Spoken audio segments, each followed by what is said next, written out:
life or the loved ones, the education is what's going to make a big difference.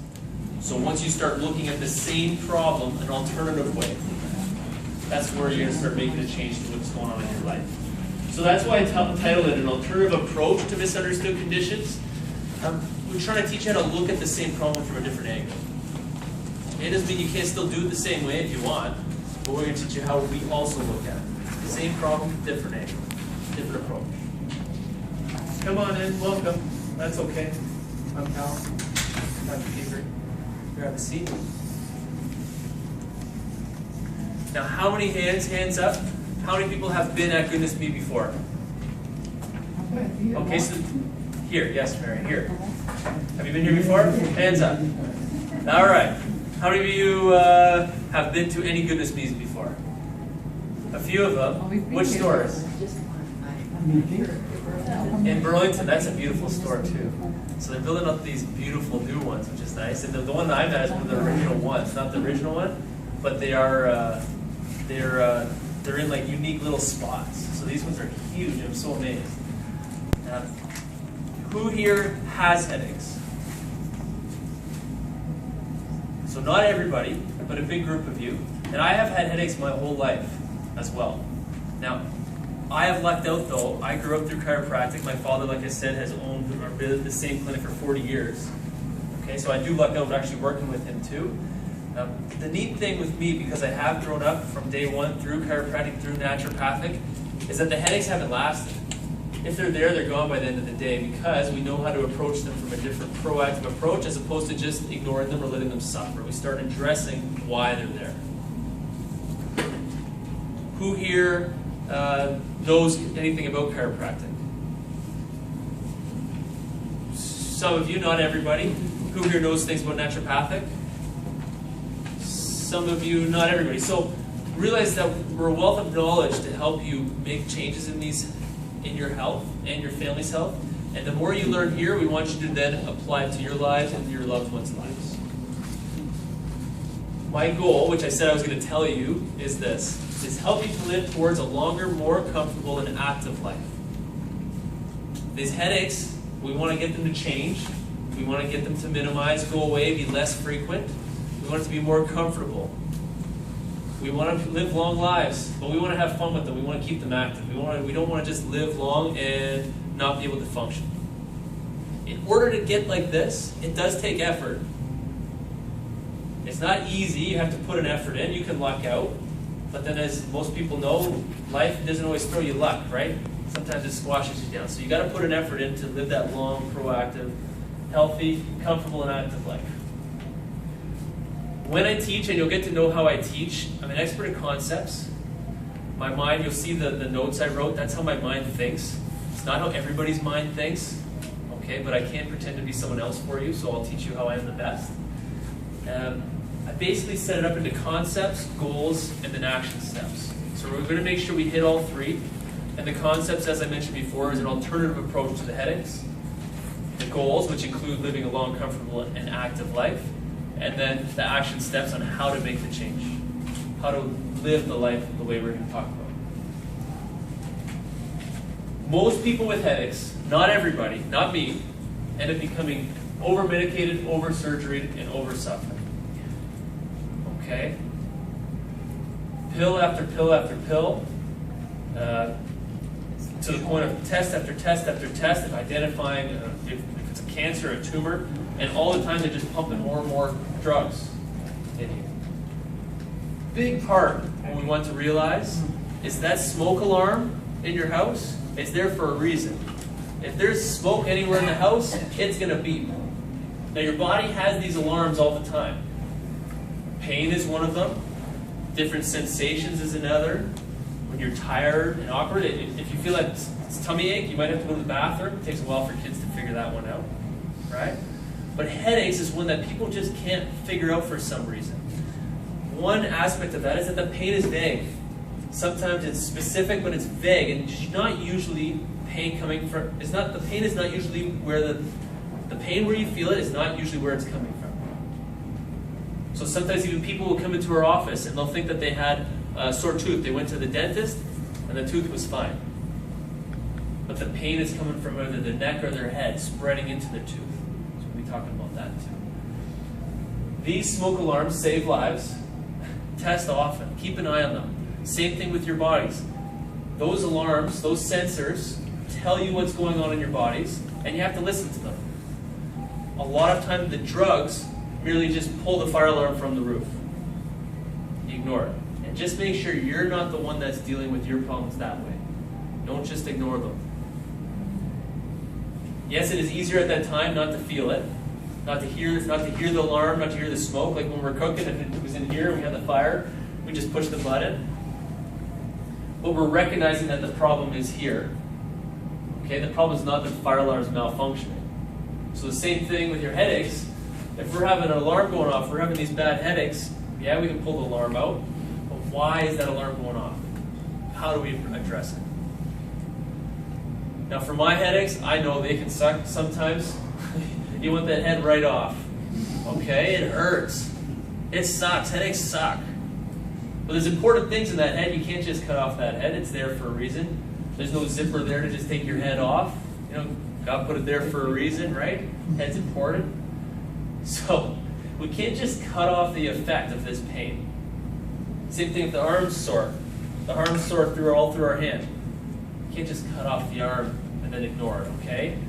So try not to use the chemistry as well to do the same thing. Just now it doesn't hurt anymore, but I can't feel my arm. Fixed. Temporarily it feels better, but we want to live longer, more comfortable, and more active, which takes effort.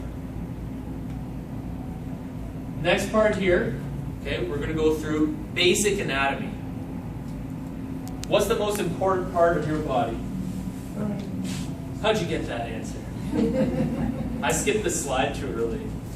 Okay, brain is the most important part of your body. So I'm just going to draw it over here for you guys. Why is that brain the most important part of your body? Why do you think?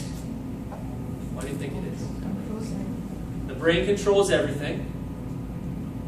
Why do you think the brain's important? Because everything responds through the brain. Everything responds through the brain. I always say that the body thought it was so important that it completely enclosed it in bone. All right, so everything in your body is not completely protected except for that brain, which I just hit. So that skull completely protects that brain. Rule number 1, don't hit your head. Okay, so I always teach kids that. Wear a helmet. Don't hit your head. Head's important, okay? Now that brain coordinates and controls everything in our body. It senses that pain, which is why we have to discuss it.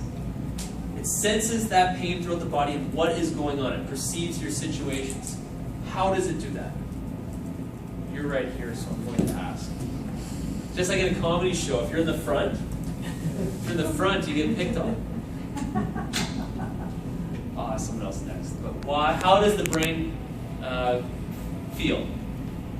As the brain feel. Does it do it through nerves? So through wires. Do the wires go out your ears? No, they go through the spinal cord, right.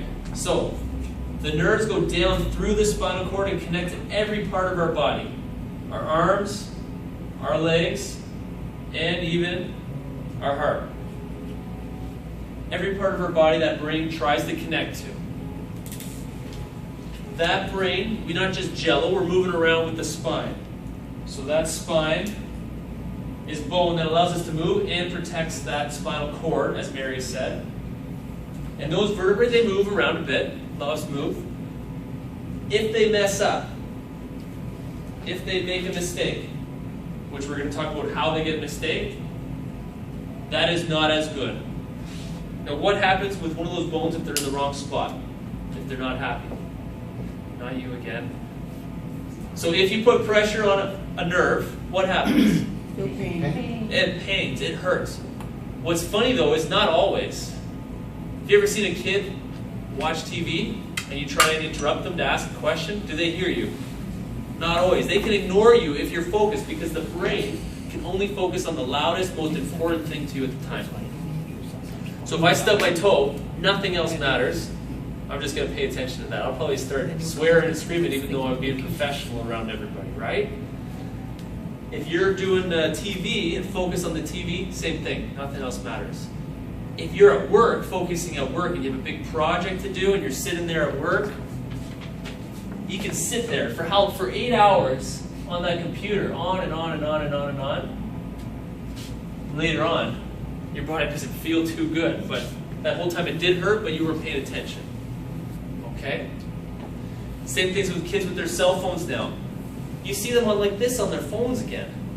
We had an era where everyone was on their phones like this, and they all had carpal tunnel and arm pains and numbness through their arms. And then we all got headsets. Right? They created headsets, and even Carol at the office for the front desk uses the headset at the office. Nowadays, the kids are back on their cell phones like this again. So they missed how that hurt the neck and caused problems down the line. This brain has to be taken into account when we're talking about headaches. Most times people only consider it as a tumor. Oh, is there a cancer in my head? My head hurts so much. And the doctor will appease you by testing, even though he knows it's probably not a tumor because it's very rare. But no one ever thinks about how the performance of that brain and how that brain, if just aggravated just a bit, will generate and create headaches, and how it affects the headaches. Does anybody have questions about the basic anatomy of the brain and nerves? Okay, we're going to keep going. This spinal cord is attached at the top and bottom. The top and the bottom. It is a cord. It is a wire. It does not like to be pulled, stretched, cut, twisted, bent, whipped. Okay? It's sensitive. And who's ever hit their funny bone before? Alright. The funny bone is a little tiny nerve on the outside of your arm. Very exposed. If you hit that spot, where does it hurt? Woo! All the way down your hand. But you hit it here. Weird. Who's ever slept on their shoulder wrong and they wake up and they can't find their arm, or their arm's all numb? So that's pressing on a nerve in your armpit. So that's pressing on, look at this monkey I drew. That's pressing on the armpit, and then this nerve goes wonky. Or you press on the elbow and this nerve goes wonky. Okay? If you press on it hard, boom, it hurts like crazy and then goes away for a bit. If you hold it there for a long time, it builds up the pain slowly until it becomes numb. Now imagine if you just put a little bit of bad pressure on that over years. It's not going to hurt like a zinger, but what happens is things like headaches. So we'll start talking about that once we go into the physical stressors. But I want to also talk about the next component. These nerves are different, how they come out the spine, than the ones going from the brain down the spinal cord. So you do have the brain, the spinal cord, and then the nerves. Pressure on that spinal cord shows up in very different ways because it can affect anything going on throughout the body. And the pain, just like how this pain going down from the shoulder down to the arm, or the elbow down to the arm, the pain is also vague and spreads. The pain will not be in the spinal cord. You don't sense it as a spinal cord. The pain can be spread in very different components, whether it be up or down or just affecting the spine below. Everybody's body is different, and everybody experiences it different. Now some people, because there's a lot of people in the world, have similar occurrences, and you can group all the symptoms together and call it different things. What are different ways that we call headaches? Migraines, tension headaches, cluster headaches, frustration headaches, tax pain. All these different ways, right? They all can have similar components that affect them. Okay? And they all suck. And they all impact your life. So we gotta start thinking, how do we look at it? So there's the basic anatomy. This is how the basic way that we're gonna start looking at these. The brain's important. Think about it from a brain standpoint. There's physical, chemical, and emotional things in our life that our body has to adapt to, and they're gonna squish us down. So every time I drop this pen, that's gonna fall because gravity's pushing us down. So our whole life, we're fighting against gravity. If you go to work and you have to sit in a chair, you're sitting against gravity. If you have to go lift something up, you're lifting against gravity. We can't get away from these stressors. So that's the physical ones. When we're sitting in these chairs, okay, gravity's going to push down on us, and like I said with this spinal cord, and the kids like this, it's going to hit our bodies at different aspects. We're going to try and decrease the physical, chemical, and emotional stressors our body has to adapt to and make it easier for our body to get through it. Easier. Because our body's designed to be healthy. It's designed to work. It's not normal to have headaches, even though we may have had them our whole lives. It's not normal to have headaches. Our bodies should be functioning better. Why is it stuck? Those are the types of questions that you need to be asking. Why is it stuck? Why is it not functioning as it should be?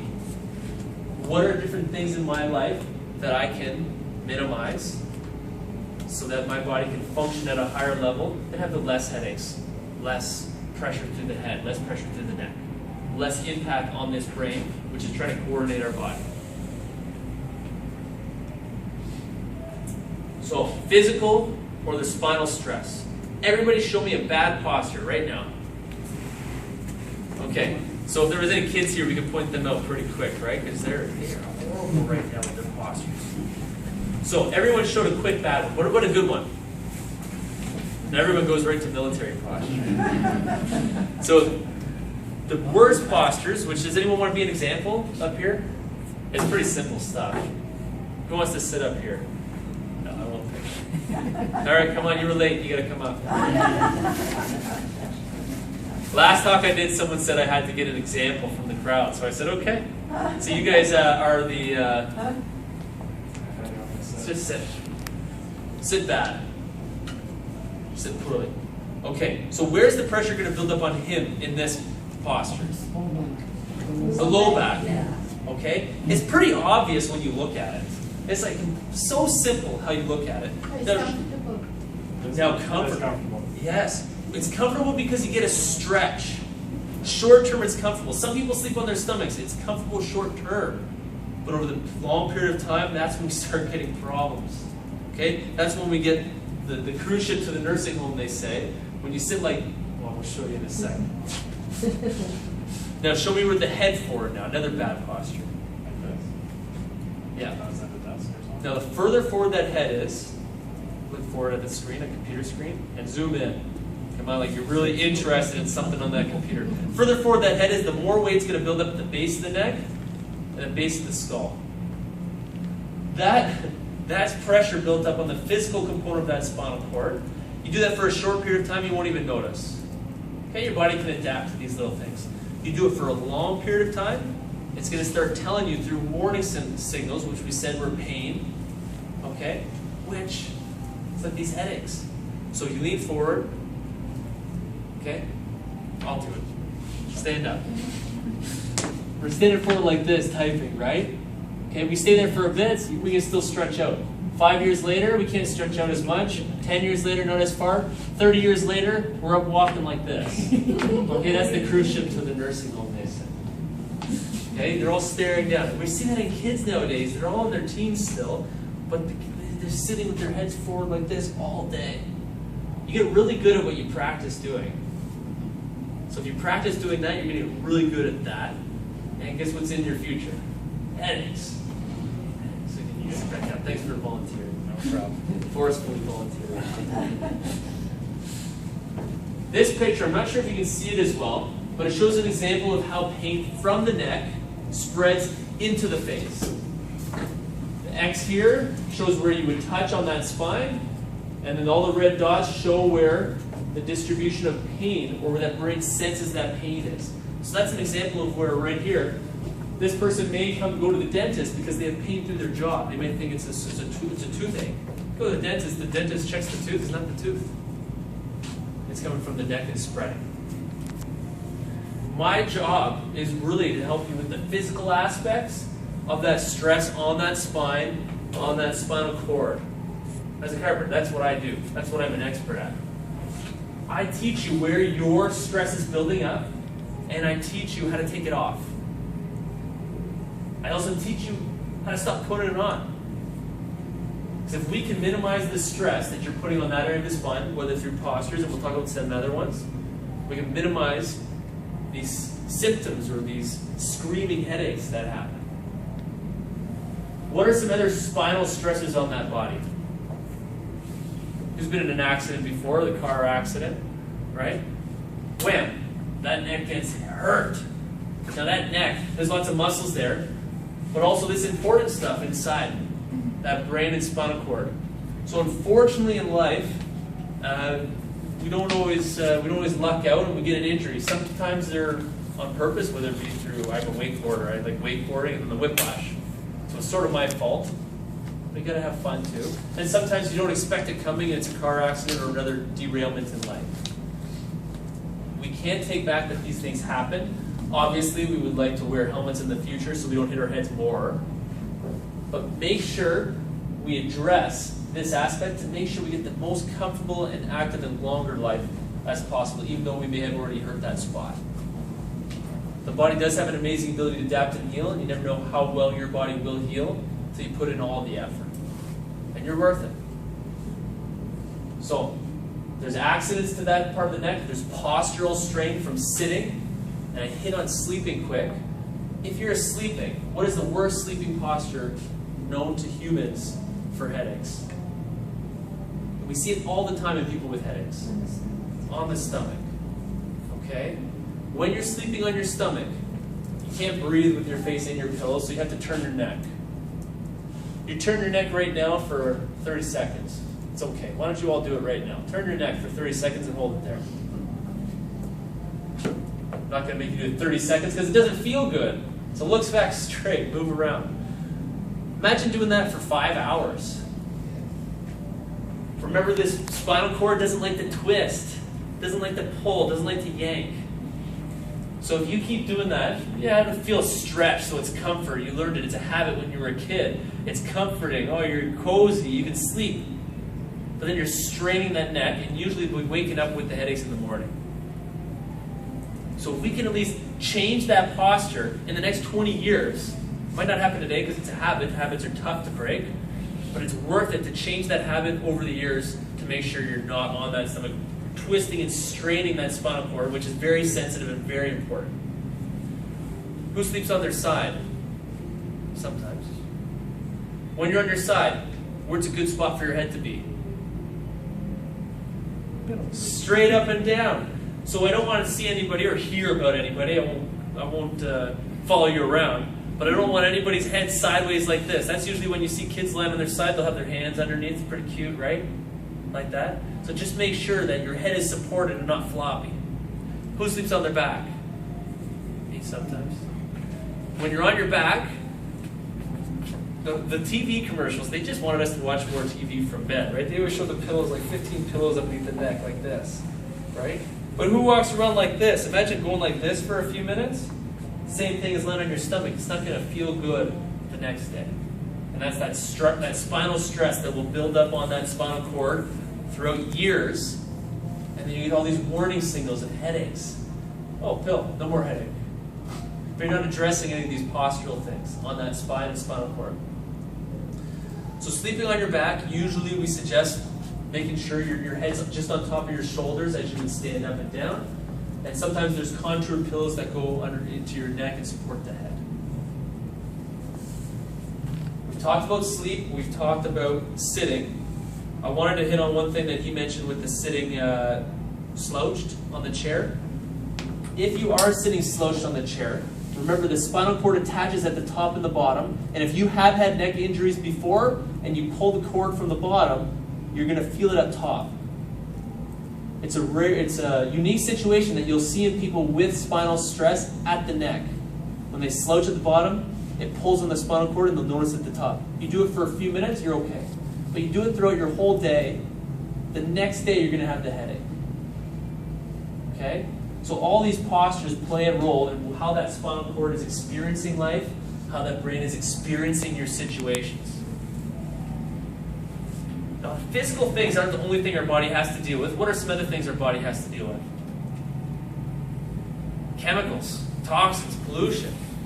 All this crap in the air, all this crap in our foods, that makes it harder for our bodies to adapt. I live close and usually speak to McMaster students. Okay, so we'll do a university example because it's quite funny. A lot of times it takes a while for them to realize drinking too much the one day hurts them the next day. You have to tell them. They'll wake up the next day, and the day after, and they're groggy, they're depressed, they're upset, they can't focus on school, they can't stay awake in class, because they can't connect the one thing one day, physically, like the chemicals or the drinks or the foods, with what's going on in their body the next day. Our bodies have to adapt to a ton of crap. What we're doing today, it then has to deal with the next days. There is so much things in our foods, in our environment now. It's a good thing that we have a liver. It's a good thing that we have a kidney. It's a good thing that we have skin, right? That can detoxify and that can help us get rid of bad things and keep the good stuff. The only tough part is that there's a lot of it. And it makes it harder for our body to live. And remember we said we got to make it easier for our body to live. A lot of these chemicals too, and chemicals I refer to as, they can be actual chemicals that aren't real foods, or actual real foods that are irritating to our bodies. And everybody's irritated food is different. The chemicals in our body, they're different for every person. Our naturopaths work, and I'm sure you guys have done it through Goodness Me, this is what they're experts at, is making sure you have good quality foods with less chemicals in them to make it easier for your body to function. Chemicals for me: too much coffee, too little coffee, too much beer, aspartame stuff, artificial sweeteners. All those things will make it much harder for my body to adapt, and almost right away or the next day, headaches. Now, sometimes I still enjoy life. Sometimes. I try and do it all the time. So sometimes I'll still have too much beer, too much coffee, and the next day's the headaches. But like I said, you have to know what's causing it for you, what's irritating it for you, and put it all together into a package and be responsible to your body to then give your body a break the next few days while it's recovering for the week. Sometimes people recover in hours when they're kids. Sometimes it takes a month to recover. Some of our patients too, you'll see it all the time, and they go through and their body heals, but it heals slowly, it adapts slowly. And it's frustrating to see, but you keep reminding them, like, your body's better today than it was last week. You're doing the right stuff, it's just healing slow. But it does take time and it is work. Goodness Me is new to you guys here, but it's a great place to make sure you're having foods that are less impactful and less hard for your body to deal with. Who's had sensitivity tests before? I know you mentioned them before. It's expensive but quicker way to find out what foods you like and don't like. People also do detoxes, which that's the other talk that Dr. Ashton's talking on, detoxification, detoxes, which is another way to determine what foods your body likes and doesn't like. They're much harder, but then you do it on your own time. So all those different ways to identify what foods are triggers for your headaches and triggers to your body, essentially. What are some triggers for you guys? I won't pick on you. You're right there. What about you? What are some triggers? Coffee. Okay. Who's heard of a rebound headache? You have too. Okay. Coffee drinkers usually have, in terms of coffee, but they haven't heard of it with respect to other drugs. So, your body gets so used to having coffee that the first time you stop using coffee for a day, you get a headache. Because your body expects it, it wants it, it's almost addicted to it. Then you have the coffee and it goes away. So now you associate that coffee with curing your headaches. You'll see the same thing sometimes with different NSAIDs or Tylenol or aspirin. I don't like using the exact names. You take them so often throughout your life, put it through the stomach and your kidneys, that as soon as you stop taking them, you get a headache because you don't have the drug in your system. So now you need to have the drug and the headache goes away, so you think that that drug's curing your headache, but it's the reason for your headache in the first place. So those are rebound headaches, okay? Or withdrawal headaches. Some other drugs also have side effects too that you have to talk to your pharmacist about, because those drugs can be causing some headaches too. All that chemical stress on your system. It takes hard for your body to adapt to it. What other triggers does anyone want to share? Does anyone have a unique one? Scent. Scent. So another chemical stress and overload, boom, right away will trigger headaches. Almost like work stress or emotional stress. So that's So remember we talked about take the approach of looking at the problem from your brain. Your brain being number one, your brain being important. How do I help that brain and support it? How am I hurting it? With the emotional stress. The same situation, you go to Canada's Wonderland, which I get so afraid of the heights and the roller coasters. So that experience is very scary for me, and the whole time my body is stressed and on edge. Whereas other people, they like it, they're happy the whole time. Because that brain, I just turned this off, that's okay. The brain, it perceives the environment that we're in. Perceives if it's a scary situation, a happy situation, a restful situation, or a hard situation. If your body is able to switch between the two, like it's naturally supposed to, you're going to be okay. If you're always stressed, that brain is working overtime. You're always stressed. The muscles tense up, your heart rate beats faster, the blood stays in the arms. Okay? So, it stays in the opposite, it gets away from your arms. So, if that body's stressed, you have this physiological response which is meant to be temporary. Now, if you keep that stress up throughout your whole life, throughout weeks, months, years, which our people are doing now in our society, they just perceive life being so stressful that they never get a chance to rest, and then they throw in coffee to artificially bump them up to be stressed again. That body can't heal, it won't adapt, and it's always working on overtime, and that brain is overworked and overstressed, leading to as soon as you put a little bit of scent in there to trigger it, boom, it's on edge. As soon as you rest a little bit like this, boom, headache comes, because it's on edge, it's warm. I was trying to warn you, something's wrong, something's wrong, something's wrong. With, I mentioned there we go. I mentioned there quick,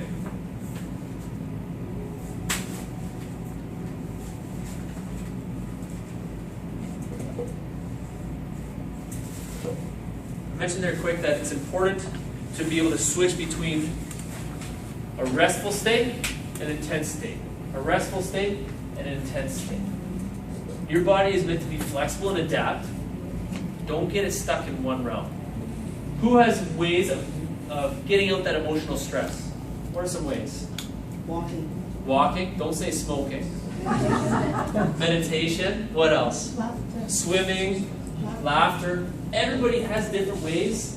There's no kids in here today, so they usually haven't figured it out. Hopefully you have figured out for you how you can get rid of your emotional stress, and don't let it just burn into your system, or else you're always on edge like Kramer from Seinfeld, right? You're stressed.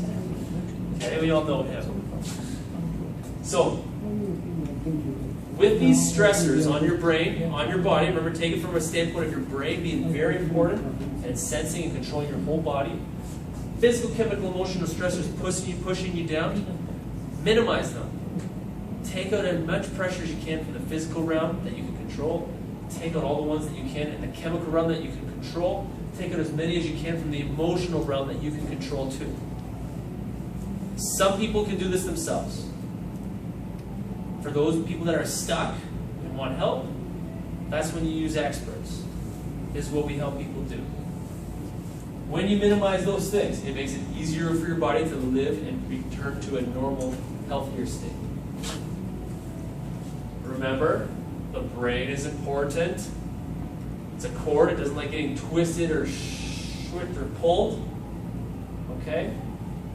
And don't just pull out that smoke alarm. Don't just ignore these symptoms. Because these are not the problem. There's a problem causing these effects to happen. There's something causing the headaches, and we have to work on making it easier for our body to get through these and make a change. Now it's only 1:35. Me and Carol will be here to answer questions and discuss. We do have a newsletter if you are interested, because I like getting people curious and excited to sign up, and we will get you more information. You are welcome to come to the office too. As Carol said, we do allow people to come in and get assessed, and pick our brains, to ask us questions if they are the type of person that wants someone to coach them through this stuff and wants support. The next time we talk, which it is on the handout if you don't have it, the next time I am here is in August, and the next talk I'm doing is on fibromyalgia. And then our naturopath from our office, Ashlyn Lanigan. I know it's a Gaelic name, so it looks like Aisling. But Ashlyn Lanigan will be here August 20th, I believe, and it's either on detoxification or on gluten-free. Is that the doctor that you mentioned? Ashlyn? No, you just said doctor. Ashlyn. Is that her? Yeah, so she's one of the naturopaths, one of the three. Okay. What I want to do is open it up to some questions.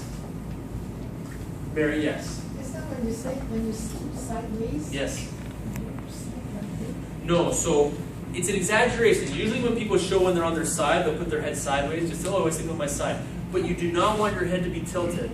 You want it to be horizontal if you're sideways. So the pillow is usually thicker. It's usually a thick pillow if you're on your side, and a stiffer one. Or use a contour pillow? The contour pillows are more designed for when you're on your back. But they can, but everybody's neck and everybody's body is different. I'll usually suggest stealing, if headaches and sleeping, and you're waking up in the morning with the headaches are an issue, I'll usually suggest trying someone else's pillow, stealing a pillow from your, whether it be your significant other or kids, and just switching the pillow for the night and seeing if you can get a change, and then buying a new one of a similar type. Does anybody have any other questions that they want me to go through or address? What's the difference between just like a tension headache and like a regular? Like I've noticed sometimes you get like a headache where it's just like you can feel it right behind your eyes versus like a headache where it's Yeah, they try and categorize them. So in labeling the different headaches, right? It's a medical way to categorize them based on symptoms, based on what you're feeling. And everybody's experience is a bit different, so it's not a perfect system, but they try their best.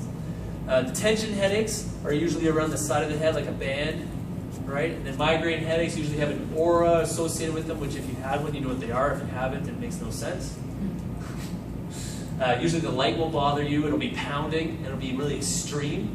And then they also have different amounts of time that they last that determine which type of headache it is. But essentially it's a way to categorize you into a different group in order to get a different drug.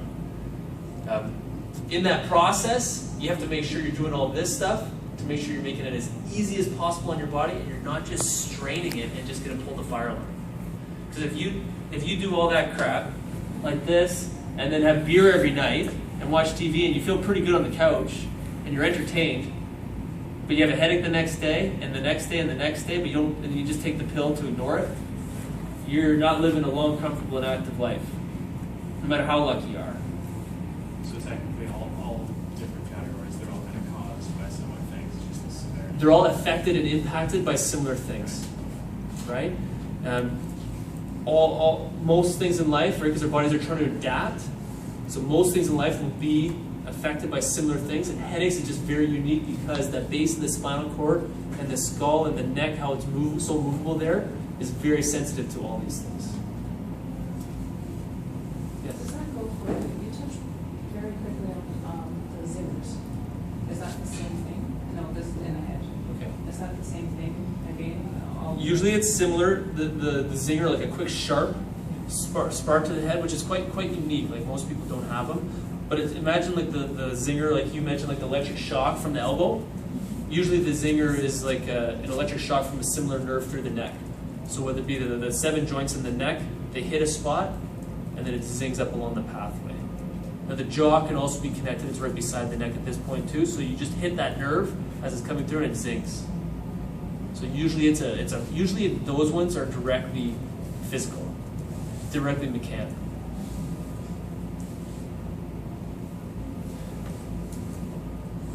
Yes, Mary? Is it back to cross your legs? I cross my legs. Everybody's body's a bit different. Depends on the injuries in your life. It depends on what their strain builds up. You gotta figure that out with your team and with yourself, right? Like see what it does to your mechanics the next day, and then see what's going on. I have heard people say it strains the pelvis. I like the stretch on the pelvis. So that one is not a solid answer. I apologize. Yes. After whiplash, physiotherapy and massage therapy. Okay. What's the next step? You keep working on it. Sometimes it's a time thing. Chiropractic is a way to address the direct mechanical in the joints and the nerve, whereas usually physical therapy will work on the muscular component, which is also important, but we just work on the deeper level, on a different aspect with different strategies. Whiplash is not fun. I've experienced it a lot. I've had headaches resulting from it too. Luckily for me, most of them were because of my own fault through sports. So not necessarily a car accident or another accident or a fall. But you really have to give it time and make it easy on your body. Keep working on the small steps day by day and let the body heal. But we help with the mechanical components of that, and then we teach you how to take the other stressors off too. Do you have a question? No? I thought I saw your hand.